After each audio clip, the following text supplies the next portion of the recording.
There's a Hebrew word that gets translated soul 472 times in the King James Bible, and in every other place it shows up, translated 44 different other ways: life, person, creature, appetite, desire, mind, will, even, more than once, simply dead body.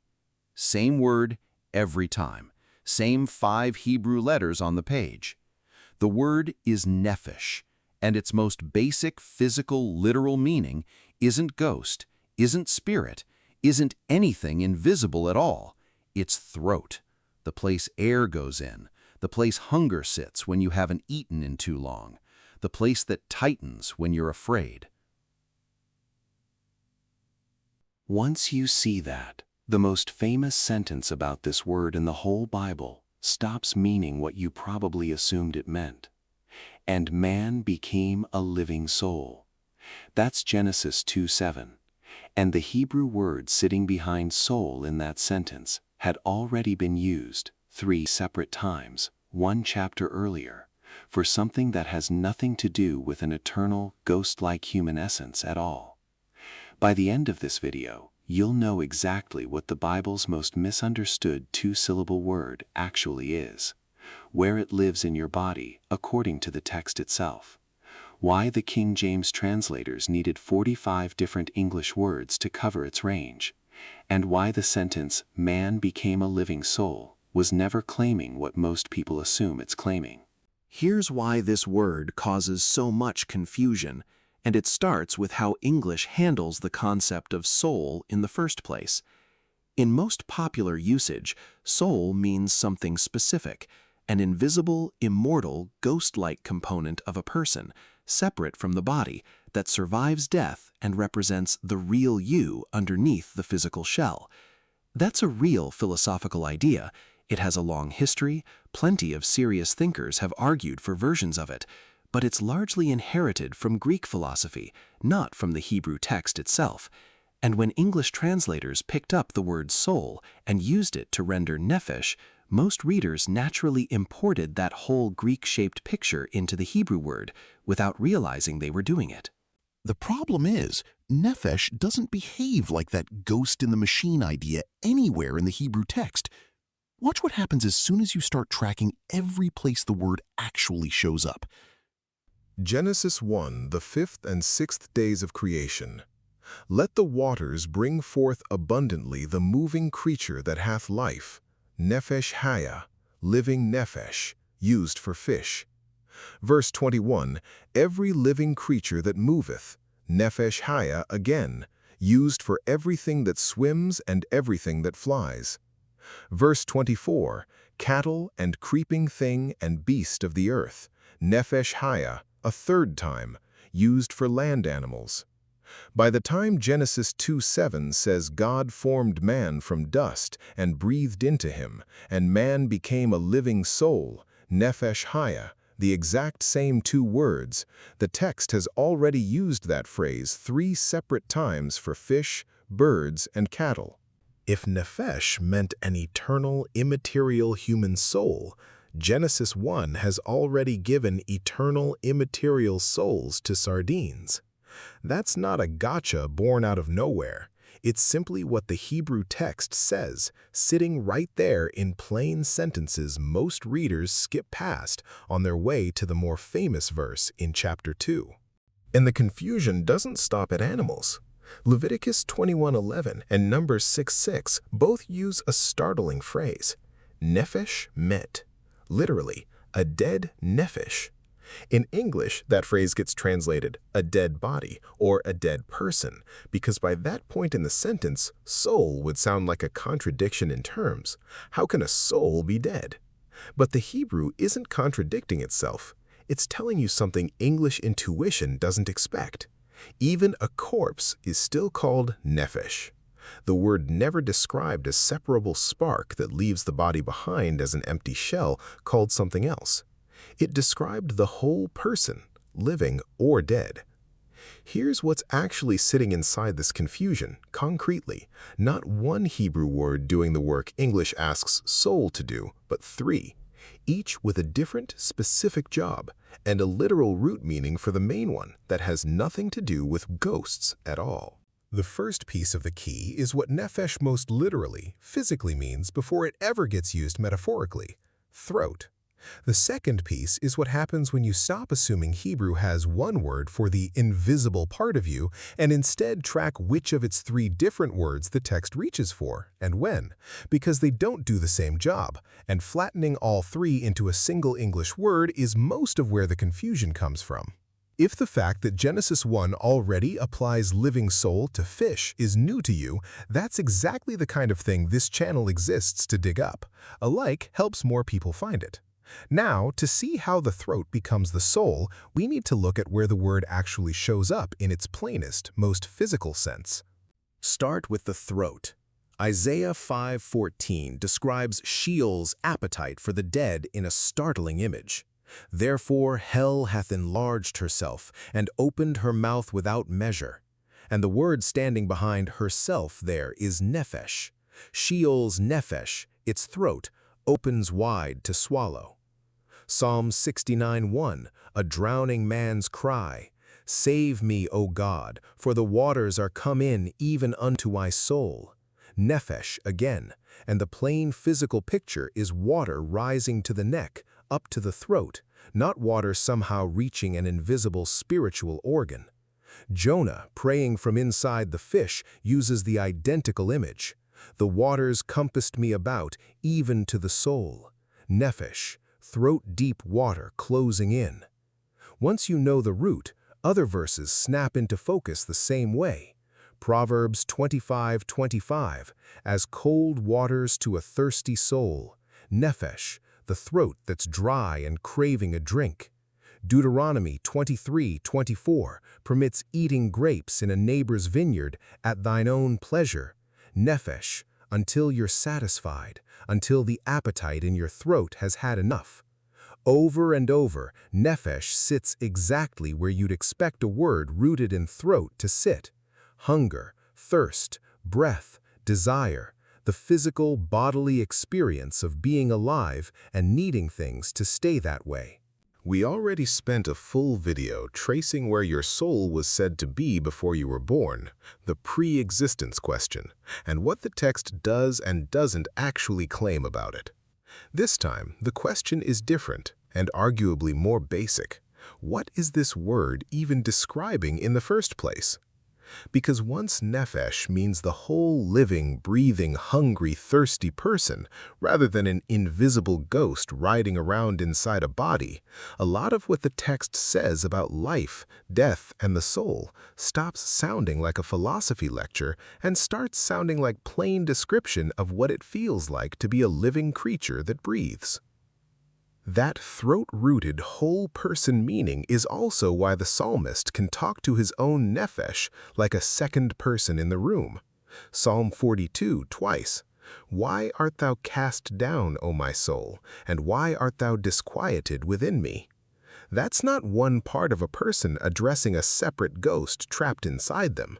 That's the plainest possible Hebrew way of saying, why am I like this? Nephesh functioning as the self doing the talking and the self being talked to at the same time, because it's the whole person, not a passenger. So here's the two-part key the text actually hands you. The first part, nephesh chaya, living being, was never an exclusively human category. Genesis 1 uses it for fish, birds, and land animals before Genesis 2 ever uses it for Adam. What makes Adam's version of the phrase remarkable isn't that he alone gets a nephesh. The text has just spent an entire chapter establishing that every breathing creature does. What's remarkable is how his comes to be. God doesn't simply speak Adam into existence the way the animals are spoken into existence in chapter 1. Genesis 2:7 slows all the way down, dust formed by hand, then breath, personally, directly, breathed into his nostrils the breath of life, before the same phrase, nephesh chaya, appears again. The category isn't unique to humanity. The intimacy of how humanity gets there is. The second part of the key is the word standing right there in that same verse, doing a different job than nephesh. Neshama, breath, specifically in this context, God's own breath. Genesis 2:7's full formula is dust plus neshama equals nephesh chaya. Watch what that means. Nephesh isn't one of the two ingredients in that equation, it's the result, the whole living being that exists once breath and body come together. It's not a hidden third thing smuggled inside a person alongside their body and their breath. It's what you call the person once body and breath are combined and functioning. There's a third word worth knowing, because English soul and spirit get used almost interchangeably, and Hebrew keeps them more distinct. Ruach, wind, breath, spirit, the more dynamic and mobile of the three. The word used for the Spirit of God moving over the waters in Genesis 1:2, and the word Ecclesiastes 12:7 uses at death. Then shall the dust return to the earth as it was, and the ruach shall return unto God who gave it. Notice which word Ecclesiastes uses there. Not nephesh, ruach. The breath spirit that came from God returns to God. But the text doesn't say the nephesh returns to God, because nephesh was never the detachable piece designed to fly off somewhere on its own. It was the whole living combination in the first place, and when the combination stops, when breath and body separate, there's no third thing left over called nephesh floating free. That's precisely why a corpse could still be called nephesh met, not because a ghost had abandoned it, but because nephesh was always the word for the person, not for an invisible passenger inside the person. Lit lamp. The vessel isn't the lamp. The flame isn't the lamp either, on its own. The lamp, lit, vessel and flame together, doing what a lamp does, is the whole picture. Nephesh is the lamp lit, not the clay, not the fire by itself. The whole burning, breathing thing, together. This pattern, nephesh as the whole living person, not a detachable spiritual organ, holds up everywhere else the word is used to build actual law and practice, not just poetry. Leviticus 17:11 grounds an entire dietary law in it. The life of the flesh is in the blood. It is the blood that maketh an atonement for the soul, nephesh. The blood doesn't contain a soul as a separate substance hidden inside it, the way you might hide a coin inside a loaf of bread. Nephesh in this verse is functioning as life itself, the animating, breathing life that blood carries and sustains. The same life in the throat idea running underneath the whole word from the start. Numbers and Leviticus both, when regulating contact with the dead, use nephesh for the corpse itself. He that toucheth the dead body of any man. The plainest possible confirmation that Hebrew never drew the line English readers assume it draws, the line where soul packs up and leaves, and body is what's left over, soulless and empty.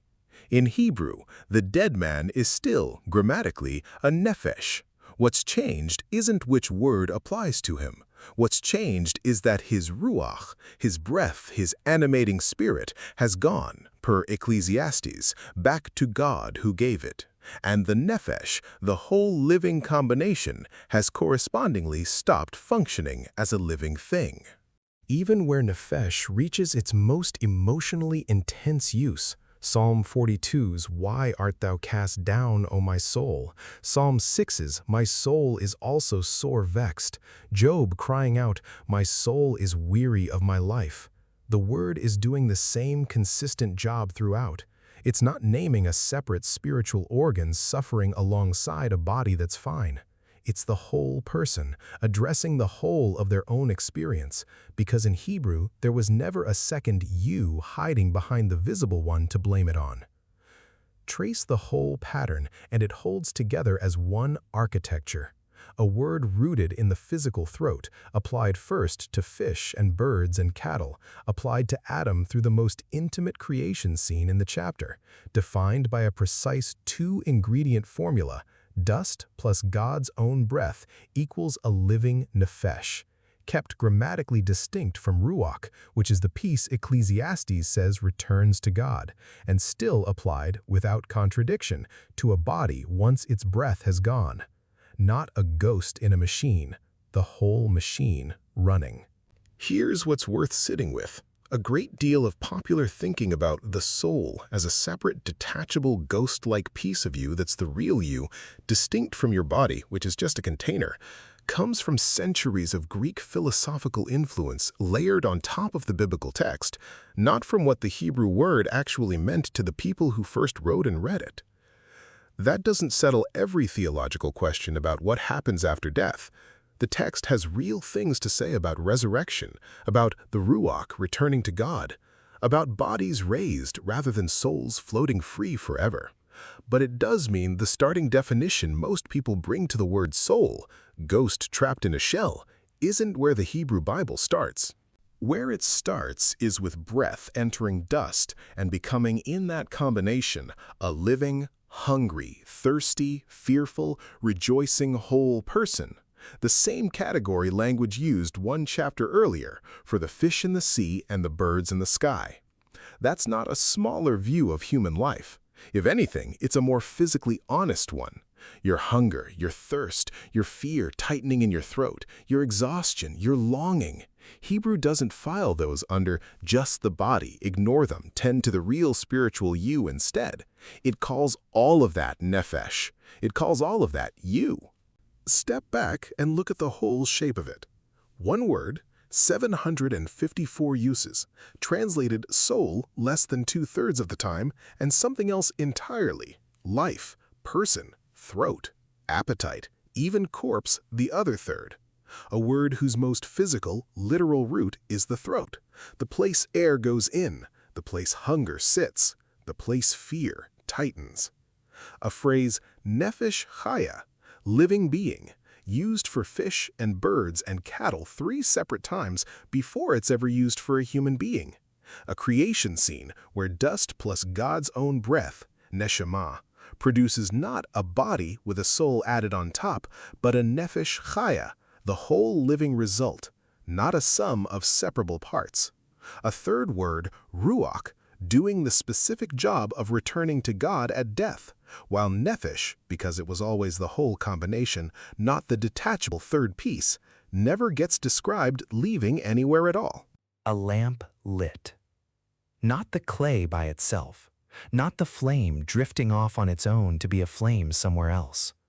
The whole burning thing, together, called by one word. The same word used for the man who first opened his eyes in a garden, and the same word still used, grammatically, for his body the day it finally stopped breathing. If you've spent years quietly picturing yourself as a ghost temporarily residing inside a body, the real you tucked somewhere behind your eyes, waiting to be released from a shell that was never really you to begin with, sit with nephesh a little longer. The Hebrew text doesn't describe you that way. It describes you as dust that God breathed into personally until the combination itself became a living, breathing, hungry, thirsty, fully embodied whole. The same word, the same category, extended to you that Genesis 1 already extended to every living creature that swims or flies or walks the earth. That's not a smaller way to think about a soul, it's a fuller one where your body isn't a cage the real you is stuck inside, but part of what you, nephesh, actually is. Next time you read, "Man became a living soul," you'll know the sentence isn't announcing that a ghost moved in. It's announcing that dust and breath together became somebody. If this changed how you picture what a soul even is, tell us in the comments. And if you haven't yet, go back and watch where we first asked where your soul was before you were born. This is the word underneath that whole question. Subscribe. This channel exists for exactly this kind of word, the one that's been sitting in your own throat this whole time.